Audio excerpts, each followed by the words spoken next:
Guys, ayan, nagre-ready na kami para sa pagdating ng winter. Ayan, nag-order na ang aking husband ng wood para sa ating chimney. Ayan, oh.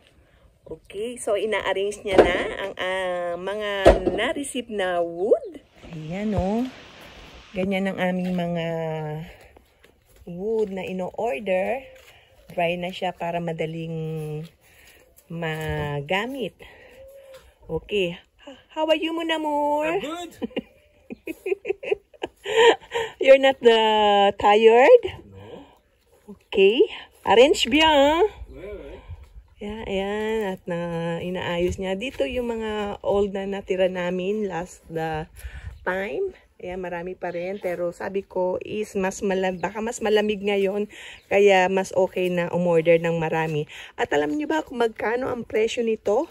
Oh my God, tumaas na siya. 700 euro. Yan, para dito sa kahoy na ito, gagamitin lang pampainit. Diba? Ang mahal din, no? Ayan. So, yan, iniisa-isang ilagay ng husband ko para maayos siya.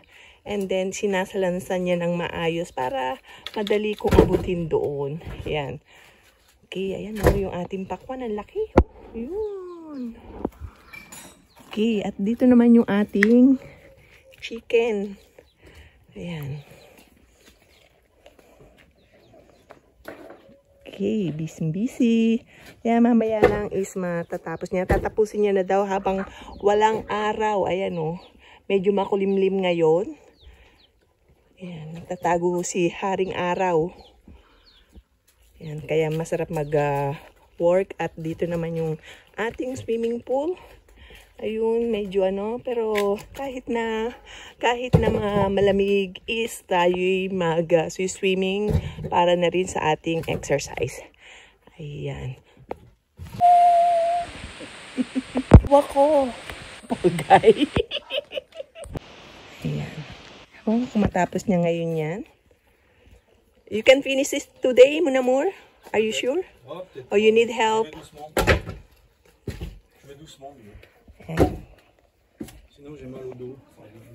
Ayan, dadandahanin niya lang daw kasi baka sumakit ang kanyang likod. Sabi ko tutulungan ko na siya pero ayaw niya, baka daw sumakit ang aking likod. O diba?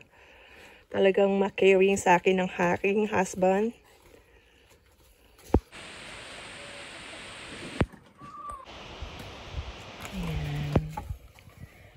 So, mas madaling kuhanin kapag dito. A few moments later. So, ayan na. Ready na yung ating mga kahoy. Ayan. Ready na. Para sa taglamig.